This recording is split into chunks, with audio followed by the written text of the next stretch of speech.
Martin O'Malley. I am the former mayor of Baltimore. I am the former governor of Maryland. I am a lifelong Democrat, and I am running for president of the United States. I intend to win, and I need your help. I am honored to be on this stage with fine candidates like Hillary Clinton and Senator Sanders, and all of us joining with you and finding a better way forward for our country. My experience, though, is different than my other two competitors. I am not a former United States Senator or a former Congressperson, though I have learned how to count votes and bring people together to accomplish difficult things.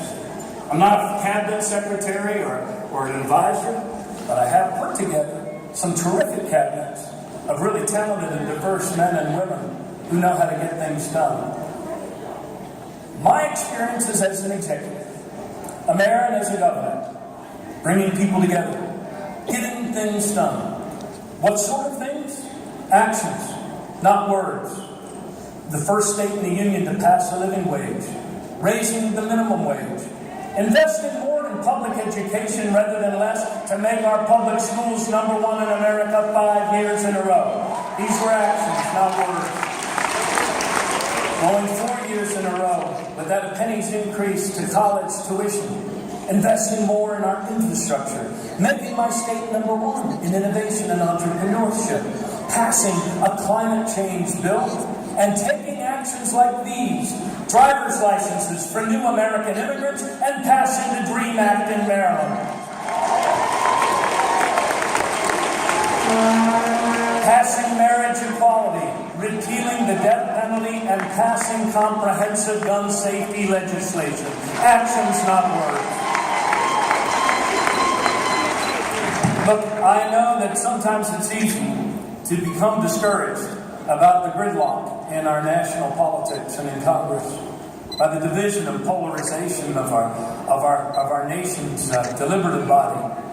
And when that happens to you, I want to urge you to do as I do. And that is, if you want to know where our country is headed, talk to young Americans under 30. Because you will rarely find among them young Americans who deny that climate change is real or think that their nation shouldn't do something about it. You'll rarely find among them people who want to slam America's door in the face of refugee families fleeing genocide.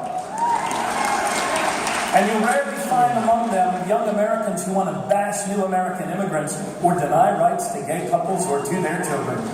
And all of this tells me that we are actually moving to a much more connected, much more compassionate, and much more generous place. We have only need of new leadership to call forward the goodness within us and move our country forward. So, Nevada, I am here to challenge you to point the way forward for our country. At a time when it seems like big money has taken over our politics, here in the Nevada caucuses, every individual still matters, don't they?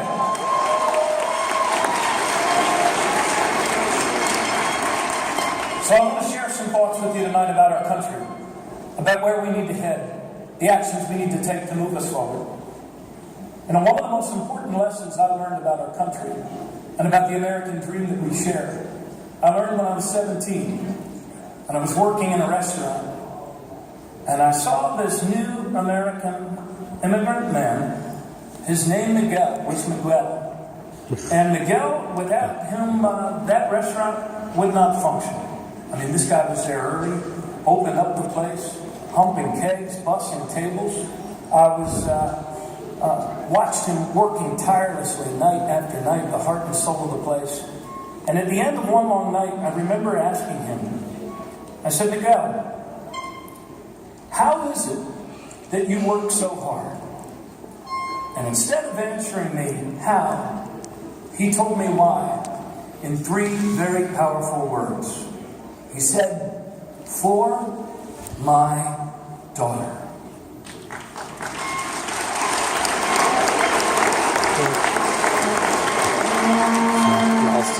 You see, you and I are part of a living, self-creating mystery called the United States of America. But the promises at the heart of that mystery is actually a very real and concrete thing. And that is the covenant among us and between us that says, in our country, you start where you start, but through your own hard work, you should be able to get ahead. You should be able to give your children and grandchildren a safer, healthier, and better future. And my wife Katie and I have 4 terrific kids, Grace and Tara, and William and Jack. And my oldest daughter is a first grade teacher in her 3rd year at Walter P. Carter Elementary School in Baltimore City. Any teachers in the audience here? Well, several months ago, after her dad had announced for president at home in Baltimore, she returned to her 1st grade class, 100% African American kids. True story, a little girl tugged her on the sleeve and said, "Miss O'Malley." The little girl's name was Sabina. She said, "Miss O'Malley, I'm not so sure about this idea of your father running for president. Because quite frankly, I kind of like Barack Obama." Well, a lot of us like Barack Obama, right?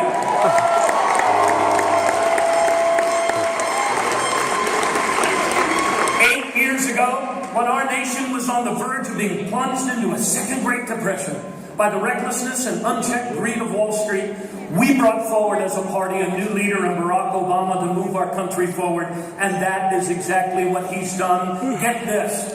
70 months in a row of positive month-over-month job growth. That's leadership. That's Barack Obama. That's the new leadership that our country needed. And now it's up to us. And now it is up to us.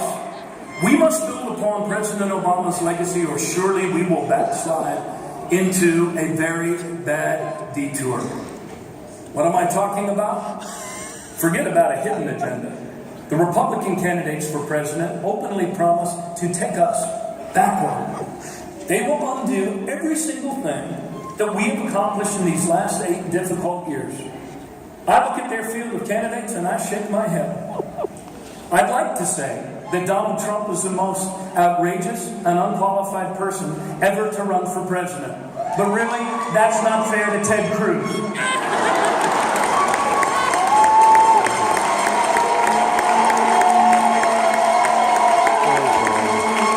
Nevada Democrats, we must win this election and we must fight like the future of our country depends on it. Because those guys can have their fear, and those guys can have their anger.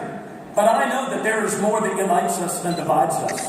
And there is nothing so divided about our nation's politics that new leadership and our love for one another cannot heal. This is what we can agree on. No American family who works hard and plays by the rules should ever have to raise their children in poverty, should they? But unfortunately, some billionaires would disagree with that. Donald Trump has said, and I quote, "Wages are too high." American wages are too high? I'll tell you what, Donald. I'll tell you what's too high. College tuition in the United States of America is too high. The cost of child care, that's too high.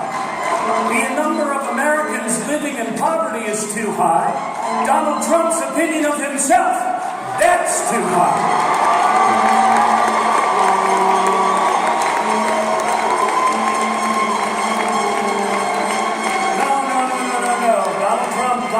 Donald Trump. Actually, Donald, wages in America are too low. When our workers actually earn more, they spend more, and our entire economy grows. That's American economics. The hard truth of our times, my fellow Democrats, that we need to own if we're going to win this general election is this. This is a hard truth we need to own and we need to acknowledge in order to fix it and have credibility with our neighbors. Today, because of bad trickle-down choices of the last 30 years before President Obama, 70% of us are earning the same or less than we were 12 years ago. And that's the first time that's happened this side of World War II. That's not the way our country's supposed to work. That's not the way our economy's supposed to work. Yes, we've come a long way over these last 8 years, but we have urgent work to do. And while this eagle flies best when both its left and right wings are actually working, the truth of our times is also that only the Democratic Party, the party of Roosevelt, the party of Kennedy, the party of Barack Obama will make our economy work again and make wages go up for all Americans. That's the truth of our times. The formula of our success is that in every generation, we square our shoulders to the challenge of our times. We make our country stronger. And we take actions, not words, but actions, to include more people more fully in the economic, social, and political life of our nation. Therefore, with new leadership, we must raise the minimum wage to $15 an hour, however we can and wherever we can. Pay overtime pay for overtime work and make it easier for people to join labor unions and bargain collectively for better wages for all of us.